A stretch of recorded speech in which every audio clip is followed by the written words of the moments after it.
Well, during today's visit to both Vanguard's and Gorham's Cave, we learnt amongst other things about the discipline of discovery and also got to see firsthand the famous carvings that were recently announced by the Gibraltar Museum. It's a long way down, but worth it. Gorham's and Vanguard Cave continue to astonish both here locally and abroad with every discovery and announcement.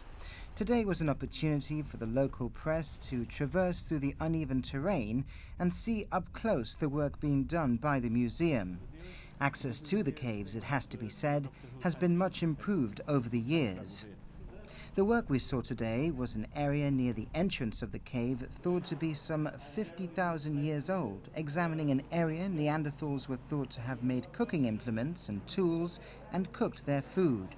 It's painstaking work, but it can and does yield results. As we learned today, there's a discipline to discovery too, in cataloguing extensively and carefully whatever is found and then coming into actual physical contact with it. The Gibraltar Museum have also been grateful for the support from government.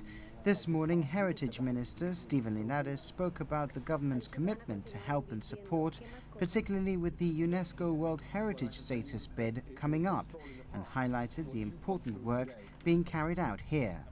One of the highlights today was a first for the local press in getting to see up close and personal the intentional and non-functional engraving inside Gorham's Cave made by a Neanderthal that was revealed last September and made news in scientific circles worldwide. Dubbed the hashtag by some due to its similarities to the character or number sign used widely on social media these days. This is the first time footage of the engraving from the site has been made public.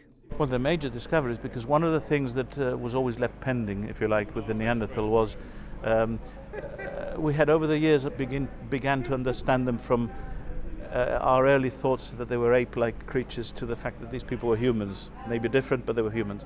But the cognition, the symbolic aspect was left to our own ancestors. And we're finding more and more with these things that these people had these abilities, and the fact that what separates us is time. Maybe they didn't have technology we have today, but their minds were very active minds, and they had, cognitive capacities similar to ours. From another field, the field of genetics, the genome of the Neanderthals has been now, we understand, have the complete sequence, and we know that when they met our ancestors, they exchanged genes. They couldn't have been that different if they were able to do that. They couldn't have seen each other as that different if they were doing that. We all carry a bit of Neanderthal in us, the Europeans at least, it is said. So perhaps the fact that we're now finding evidence of what some people are calling art, ornamentation and so on, is bringing them each time closer and closer to us. And I think that's what this site is doing more and more.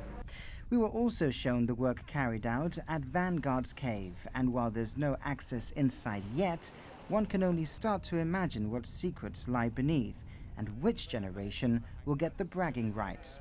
And it's because of this that the Gibraltar Museum want to encourage youngsters to get involved in this principal part of Gibraltar's history.